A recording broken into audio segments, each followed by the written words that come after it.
I still remember that morning like it was etched into my memory. Sitting in the airport lounge, clutching my boarding pass, I felt that familiar mix of calm and excitement. It wasn't just any trip. This was the trip, the one that could make or break a $3 billion deal I'd been working on for months. My laptop was open on the tray table in front of me, spreadsheets and presentations flickering across the screen, and I ran one last mental checklist. Everything had to be perfect. Every detail, every number, every word I would say in those meetings was already rehearsed in my mind, over and over. Looking out the window as the plane taxied down the runway, I let myself breathe in the moment.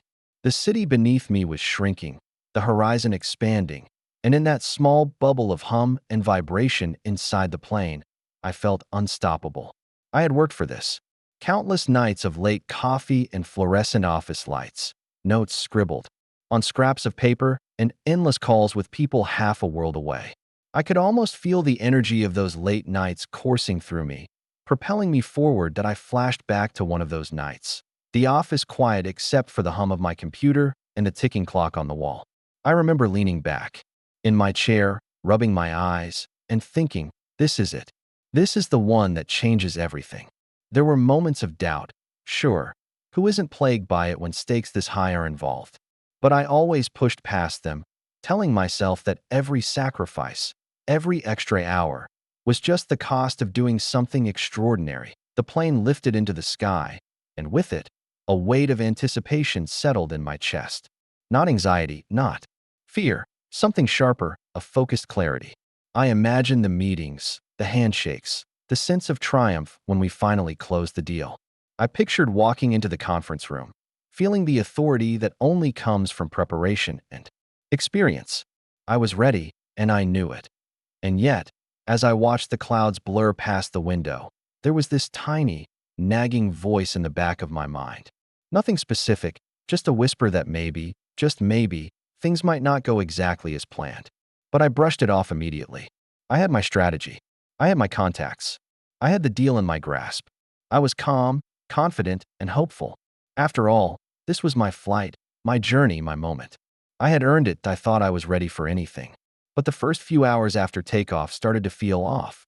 It wasn't anything I could put my finger on immediately, just a series of small things that, in hindsight, screamed warning. My phone buzzed with emails, but the messages weren't. The usual crisp, professional updates from headquarters. There were delays in responses, vague comments, and one that simply said, "We'll get back to you." My heart tried to ignore it, convincing me it was just last-minute chaos. After all, this was a $3 billion deal. Things moved slowly sometimes. I remember staring at the screen in the dim light of the plane cabin, the hum of engines filling the silence around me, and trying to shake the unease. I scrolled through previous threads, comparing them to the current ones. Something didn't add up. There were subtle shifts in tone, a strange formality that I hadn't seen before. It was like I was reading a language I didn't quite recognize. Still, I tried to rationalize it. They're just busy. High-stakes deals get messy. I'm overthinking this. The tray table in front of me held my laptop, a half-empty coffee cup, and my scattered notes. I picked up the cup and took a sip, feeling the warmth slide down my throat as if trying to soothe the tightening in my chest. But no matter how I tried to focus, my mind kept circling back to those tiny inconsistencies. There was also that nagging feeling when a normally reliable colleague didn't answer a quick call. Normally, they would have been on top of every detail, checking in with me every hour. That absence made my stomach knot. I thought about a moment. Last week, back at the office, working late into the night. My desk was a mess of paper and pens, the coffee cup cold beside me, and I remember feeling a rare sense of satisfaction. Everything was aligned perfectly, every projection, every number. Double-checked. And now, halfway across the world, it all felt tenuous. The confidence I had boarded the plane with was subtly slipping through my fingers, replaced by a creeping suspicion that I didn't want to admit that I looked out the window at the endless expanse of clouds and sunlight above the horizon, trying to ground myself. Don't let paranoia ruin this, I told myself. But inside, a quiet voice whispered, warning me not to ignore the pattern forming before my eyes. There were red flags. Here, scattered and faint, but if I ignored them, I might be walking straight into something I couldn't control. And yet, I kept telling myself I had this under control. I was a professional. I had planned for every contingency. How bad could it really be? The plane touched down with a soft thud, tires skimming the runway, and I felt that familiar mix of relief and anticipation. But even as the engine slowed and the cabin lights flickered on, something in the air felt different. Maybe it was the unfamiliar rhythm of this city, or maybe it was the quiet tension that seemed to hover around me. The taxi ride from the airport felt longer than usual. I kept glancing at my phone, expecting routine check-ins or confirmations from my team, but the messages were sparse, clipped, even cold. As the cityscape passed by, I noticed the little things that didn't sit right. A receptionist who barely acknowledged my presence. A client assistant who seemed distracted, avoiding eye contact. Normally, the energy would be electric, charged with excitement and mutual anticipation. But now, the energy felt flat, almost cautious. I remember gripping my briefcase a little tighter, trying to tell myself it was just jet lag, that my mind was overreacting. Yet, the unease in my chest refused to let go. That I kept replaying past international trips in my mind, where airports were just gateways and clients were allies. I had always landed, shaken hands, and walked into meetings where smiles and firm nods signaled trust and readiness. Today, everything felt different, like the city itself was holding its breath, waiting for something to happen. Even the taxi driver seemed impatient, glancing at his rearview mirror more than the road. It was a subtle thing, but it added to the feeling that I had crossed into unfamiliar territory, not just geographically, but emotionally. Once I checked into the hotel, the quiet room only amplified the tension. The bed was neatly made, the curtains drawn just enough to let in a strip of afternoon light, but the stillness felt heavy.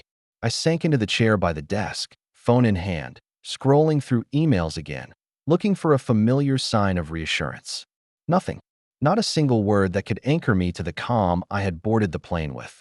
Each unanswered message, each vague response, chipped away at my confidence. And then it hit me, the first real whisper of worry. Not a panic, not yet, but a realization that something wasn't aligning. The little cracks I had ignored mid-flight now seemed to widen before my eyes. I tried to breathe, reminding myself I was trained for this, that I had navigated high-stakes negotiations before. Still, the gnawing sensation in my gut told me that today might not unfold like any deal I had ever closed. And as I stared out at the city below, lights twinkling in the evening haze, I couldn't shake the sense that I was about to confront something I had never imagined. That I still remember the exact moment it happened. My phone buzzed on the hotel desk, piercing the quiet like a warning bell. I glanced at it, expecting a routine confirmation from the office, maybe a last-minute note about the meeting schedule. Instead, my eyes froze on the words staring back at me. Effective immediately, your employment has been terminated. My fingers went numb, the coffee I had been swirling on the desk suddenly tasting like ash. I read it again, hoping my eyes were deceiving me, hoping somehow it was a draft, a mistake, a cruel joke. But it wasn't. The screen glared back, cold. And final. I sank into the chair, my mind racing. This can't be happening. Not now. Not like this. All the preparation, the countless hours, the sleepless nights, the strategic plans, it all felt like it had been swept out from under me. The $3 billion deal, the pinnacle of my career, was supposed to be my triumph, my moment of proof that every sacrifice was worth it. And now, in the blink of an email notification, it was as if someone had yanked the rug out from beneath my feet. I remember the physical sensations vividly, the tightness in my chest, the trembling in my hands, the way my stomach turned into knots.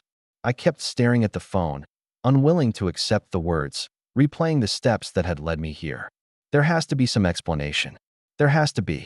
I thought about calling my manager, reaching out to HR, anyone who could tell me this was a mistake. But deep down, a creeping dread told me that this was no error. The silence of the hotel room pressed in around me. Outside, the city carried on as if nothing had happened, unaware that the floor had dropped beneath my feet. I imagined myself walking into that meeting, shaking hands, delivering the pitch I had rehearsed 1,000 times, only to realize it wouldn't matter. I was cut off, stripped of my position, and yet still thousands of miles away from home, from my support, from the life I had built around this career. A brief flashback hit me. One of my earliest victories, my first big deal, the excitement, the validation, the sense that I had earned a place at this table. I had worked for this moment, climbing step by step, believing in my skills, in my judgment. And now, confronted with this shock, I felt a mix of disbelief and numbness. How could it be real? How could the people I trusted to navigate this with me have turned the tide so suddenly, leaving me suspended in midair, figuratively and literally? I put the phone down and leaned back, staring at the ceiling. The world outside my hotel room felt oblivious, and yet, inside, everything had shifted. I was fired. In the middle of a journey I had planned to be the highlight of my career. And that realization sank into me like a stone, heavy and immovable. I didn't have the luxury of letting it all fall apart. Not yet.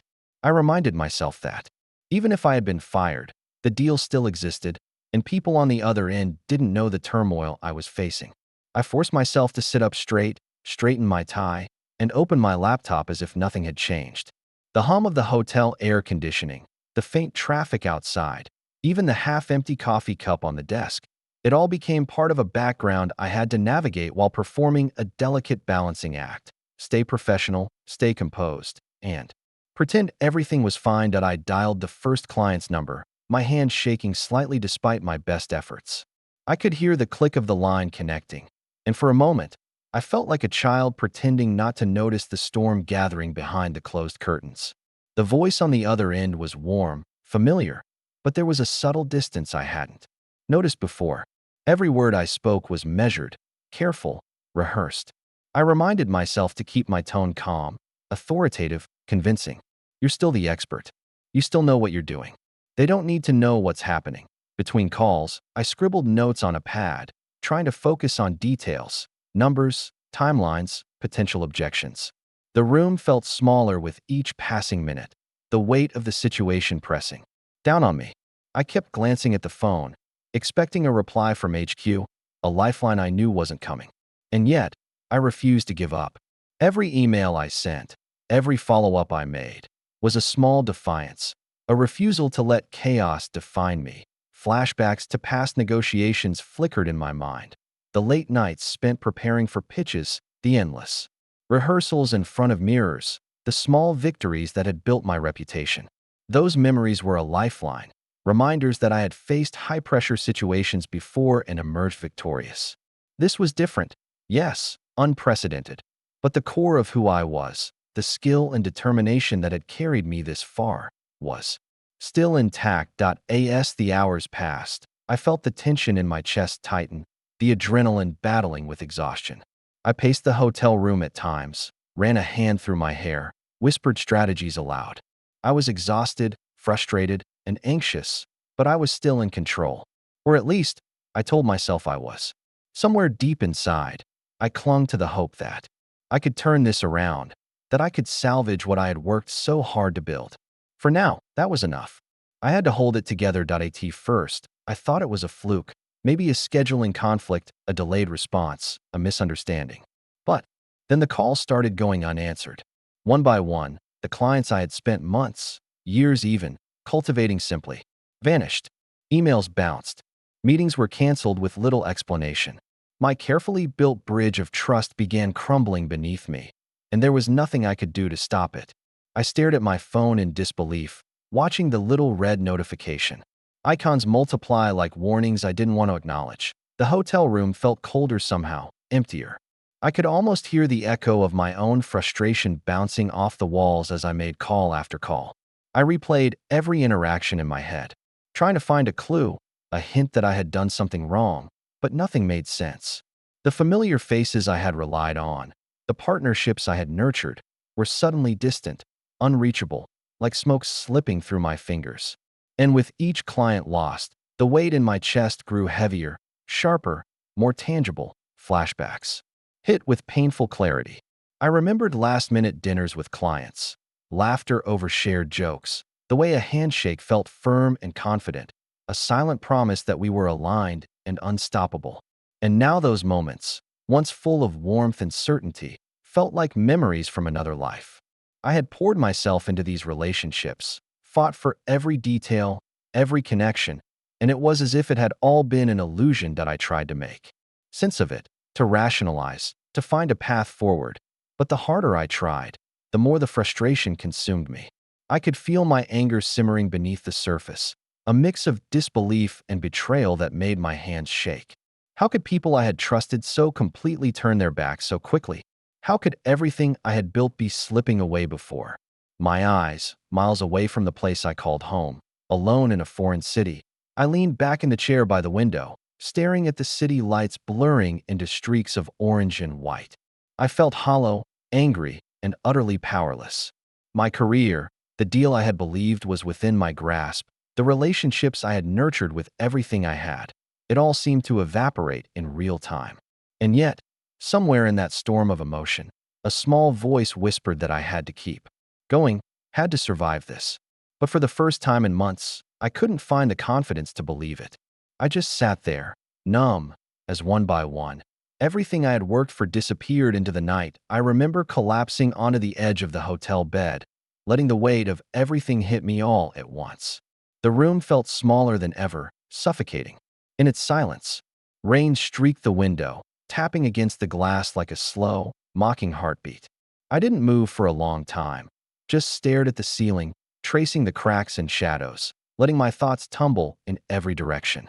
I had been fired, my clients had vanished, and the deal I had dreamed about, fought for, and sacrificed, everything to close had evaporated. I was thousands of miles from home, alone, and powerless. My mind replayed every moment of the last few weeks, months, even, flashing like a relentless slideshow. Late nights hunched over spreadsheets, coffee cups piling up beside me, calls with clients that ended with a smile and a handshake, all now feeling like fragile illusions. I thought about the sacrifices I had made, the social events I had skipped, the time away from family and friends, all for this one pinnacle moment. And now, in a cruel twist of fate, it felt like none of it mattered. Every bit of effort, every ounce of commitment, had been for nothing. I buried my face in my hands, letting out a long, shaky breath. Tears threatened, but I resisted. There wasn't anyone to witness them, no one to validate the storm inside me. I felt raw, exposed, and fragile, like a part of me had been wrenched away and left behind in some foreign city. Every instinct screamed at me to fight, to claw my way back, but my body felt drained, my energy sapped by the sheer scale of the loss. I had reached my breaking point, and it was lonely and isolating in ways I hadn't imagined. Flashbacks came unbidden, childhood moments when I had been underestimated, overlooked, moments when I had learned to push harder, to prove myself. Those memories, once comforting, now stung, highlighting the bitter irony. No matter how strong I thought I was, no matter how prepared I believed I was, life had a way of shoving me to the ground and making me feel utterly small. For hours, I sat there, oscillating between disbelief and sorrow, anger and despair. The rain outside blurred into a steady rhythm, and I felt like I was dissolving into it, becoming part of a world that no longer made sense. And yet, in that crushing moment, a tiny spark lingered, a stubborn, almost imperceptible thought that maybe, just maybe, this wasn't the end. But for now, I let myself feel the raw, unfiltered pain because I had no other choice. I had broken, and sometimes, breaking is the first step toward finding a new way to stand. I woke up the next morning with a tension in my jaw and a fire in my chest I hadn't felt in days. The heartbreak hadn't disappeared, but it had transformed into something sharper, anger. Not blind, chaotic anger, but focused, simmering, and almost strategic. Every unanswered call, every vanished client, every betrayal replayed in my mind, fueling a determination I didn't realize I still had. I sat at the hotel desk, the city stretching below me in the pale light of dawn, and for the first time since the shock, I felt a glimmer of control returning. I ran my hands through my hair, pacing the room as my mind sharpened. I couldn't change the past. I had been fired, clients had vanished, and no amount of pleading would bring them back. But I could control the next steps, the moves I made, the narrative I would write for myself. My anger, once suffocating, now became a tool, a lens through which I could see the truth. Some people couldn't be trusted, some alliances were fragile, and the world wasn't fair. But I still had me. I still had my skills, my experience, my voice. Flashbacks of past victories surfaced, moments when I had been underestimated, dismissed, or doubted, only to turn situations around through persistence and calculated action. Those memories reminded me that I had survived storms before, that I had risen when the odds were stacked against me. The difference now was that the stakes were higher, the wounds deeper, but the lesson remained the same. Clarity comes from focus, not fear. I started making lists, strategies forming on paper before they fully formed in my mind. Who could I trust? Which relationships were salvageable? What moves could I make to regain footing, even if the deal itself was gone? The act of planning, of thinking ahead, became almost cathartic. Each idea, each small step, chipped away at the suffocating despair, leaving behind a sense of purpose. For the first time in what felt like an eternity, I looked out the window at the rising sun and felt something resembling hope.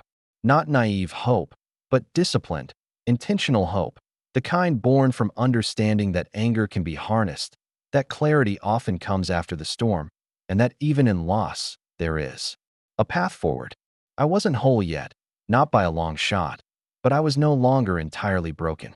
And that realization, small as it seemed, ignited a fire that would carry me into the next phase, rebuilding, reclaiming, and refusing to be defined by betrayal. Returning home felt like stepping back into a world I thought I knew, but it was subtly different, smaller, quieter, as if the trip and the loss had shifted my perspective. The city lights, the familiar streets, even the sound of my own keys clicking on the keyboard at my desk, all reminded me of what I still had: my skills, my experience, and the drive to rebuild. I didn't have the $3 billion deal anymore, but I had something more fundamental: the ability to take action and reclaim control. That I began reconnecting with the clients and colleagues who had stood by me in the past, carefully reestablishing trust one call at a time. It wasn't easy. Some doors had closed permanently. Others opened slowly, cautiously, testing the resolve they remembered in me. I took each interaction as a small victory, a brick in the foundation I was rebuilding, reminding myself that resilience isn't about avoiding loss. It's about persevering despite it. Flashbacks of past successes, small and large, fueled me.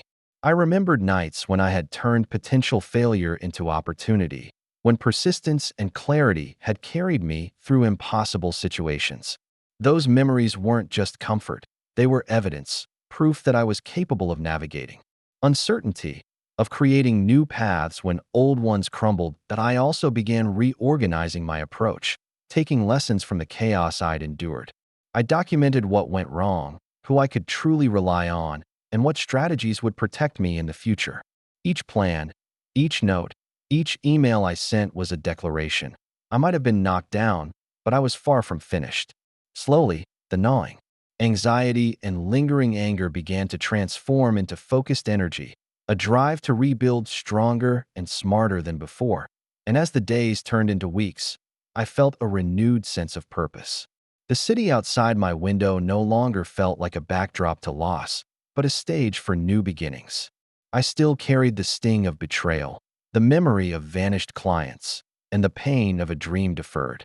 But I also carried determination, clarity, and the hard-earned knowledge that setbacks, no matter how devastating, are never the end unless you allow them to be. With every call, every meeting, every careful step forward, I was reclaiming more than business. I was reclaiming myself, sitting by the window, watching the sunset paint the city in shades of gold and crimson. I finally allowed myself to breathe. The storm of the past weeks, the shock, the heartbreak, the anger, had faded into a quiet stillness. I wasn't naive enough to think the wounds had fully healed, but I was strong enough to see them as part of a journey, not the end of one. Losing the $3 billion deal and the clients I had trusted felt like a devastation I would never forget, but it had taught me something far more valuable than any contract ever could: resilience, clarity, and self-reliance. That I thought back to the whirlwind of that flight, the hotel rooms, the unanswered calls, and the emptiness that had once consumed me. At the time, I had felt powerless, betrayed, and utterly lost. Now, those moments were lessons etched into my memory, reminders that life doesn't always follow the path we plan, that people can fail us, and that success is never guaranteed. And yet, through every setback, there is an opportunity to rebuild, to rise, and to redefine your own worth. Flashbacks lingered, but they no longer brought pain. They brought perspective. I remembered the late nights, the dedication, the moments of doubt I had overcome, and realized that every challenge, even the devastating ones, had contributed to the person I had become. I wasn't just the person who lost a deal. I was the person who endured it, who took the lessons, and who refused to be defined by it. Looking out at the city, I felt a quiet sense of empowerment. The anger and despair had transformed into calm, confidence. I knew that I would encounter setbacks again. Life is relentless that way, but I also knew I had the tools to navigate them. My value wasn't measured by a single deal or by the people who abandoned me. It was measured by my resilience, my ability to act, and my refusal to surrender to circumstance. As the sun dipped below the horizon, I allowed myself a small, satisfied smile. I had lost much, yes, but I had gained something greater: clarity, perspective, and the unshakable knowledge that even in loss, I could move forward stronger than before. The past could not be rewritten, but the future was mine to shape. And for the first time in weeks, I felt at peace, ready to take the next step, whatever it might be.